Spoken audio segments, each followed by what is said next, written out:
মনোবীক্ষণ polyclinic, চিকিৎসার জগতে এক দশক। এখন এখানে সব বিষয়ে ডাক্তারবাবু একসাথে তলায়। ফোন করুন 7477999515 এই নম্বরে। শামশেরগঞ্জের হোগলাবাড়ি গ্রামে পুরনো বিবাদের জেরে এক যুবককে খুনের অভিযোগ। ইটের ঘায়ে মৃত্যু হয় সুরাজ শেখের। এলাকায় উত্তেজনা থাকায় মোতায়েন রয়েছে বিশাল পুলিশ বাহিনী। হিরো বাইকে ঈদুল আজহা লাকি ড্র। এবার হিরোর বাইক কিনলেই নিশ্চিত দুর্দান্ত সব উপহার, 10,000 টাকা পর্যন্ত ক্যাশ ডিসকাউন্ট, আকর্ষণীয় finance scheme. Hero Golden Motors Private Limited, Golden অটোমার্টে, বহরমপুর, পঞ্চাননতলা ও রঘুনাথগঞ্জে। শামশেরগঞ্জের হোগলাবাড়ি গ্রামে ইটের ঘায়ে প্রাণ গেল এক যুবকের।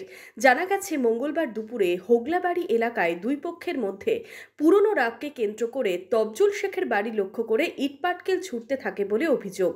ইটের ঘায়ে গুরুতর আহত হন তবজুল শেখের ছেলে সুরাজ শেখ। তাকে স্থানীয় হাসপাতালে নিয়ে যাওয়া হলে চিকিৎসকেরা মৃত বলে ঘোষণা করেন। এই ঘটনায় বেশ কয়েকজন আহত হয়েছেন। আমার ছেলে মোবাইল নিয়ে ওইদিকে গেছে, আর আমার আরেকটা মেয়ে বলছে আব্বাজি ঝগড়া লেগেছে। তারপর আমি দেখছি তো আমার ছেলেকে ঢুঁড়ে পাইনি, গালাগালি করছে ওরা, মা বন্ধুরা গালাগালি করছে। আমি ছেলেকে আমি খুঁজছি তো ছেলেকে পাই না।